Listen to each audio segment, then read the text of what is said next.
सोबत असेल जाणीव। रोखोक बातम्यांसाठी पाहत राहा जाणीव मराठी। होऊ द्या जाणीव। लाईक करा, शेअर करा आणि सबस्क्राईब करा आपल्या हक्काचे चॅनल जाणीव मराठी।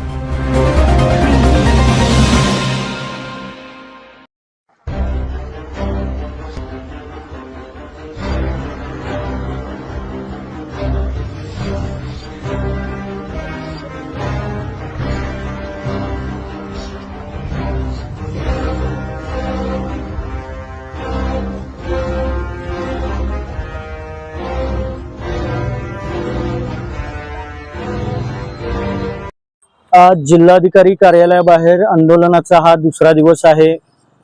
अतिशय लाजिरवाणी बाब आज झालेली आहे।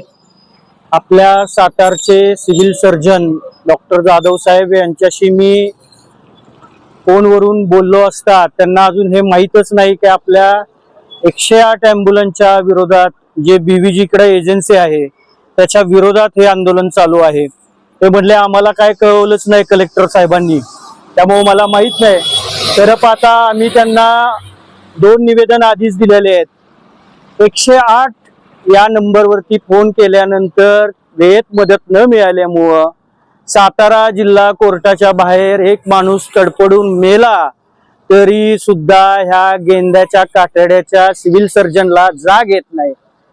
खरं तर त्या ठिकाणी त्यांच्याच घरातला एखादा गेला असता मग त्यांना त्याचं महत्त्व समजलं असतं की ही सेवा देणं किती गरजेचं आहे।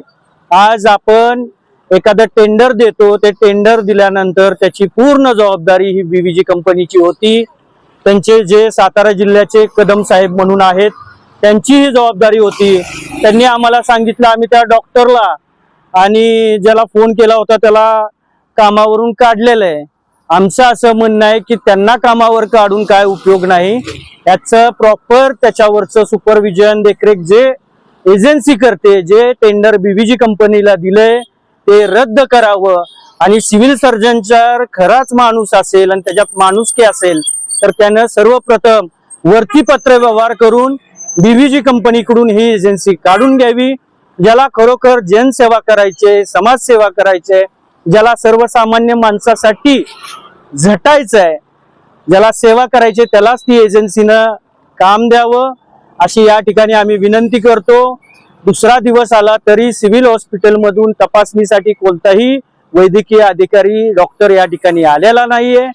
हे सुद्धा विचार करण्याची गोष्ट आहे। सातारा पोलीस अधीक्षक त्यांची जी टीम आहे, सातारचे जे PI असतील शहरचे, त्यांनी घर पाहता दुसरा दिवस आंदोलनाचा असताना तिथं सिव्हिल हॉस्पिटलला हे कळवायला पाहिजे होतं की तिथं आंदोलकाची आता सध्या परिस्थिती काय आहे, त्याची तब्येत कशी आहे याची चौकशी करायला पाहिजे होती।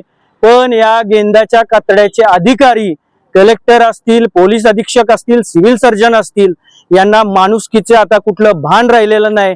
हे आपल्या जबाबदारीपासून तोंड फिरवत आहेत। जर आपल्याला काम करायचं नसेल तर आपल्या पदाचा राजीनामा द्या, ही रिपब्लिकन सेनेची मागणी आहे।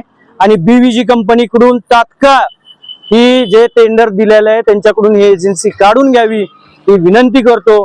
अन्यथा आमच्यातल्या एखाद्याचा प्राण गेला तर याला सर्वस्वी जबाबदार कलेक्टर, पोलीस अधीक्षक, सिव्हिल सर्जन असतील।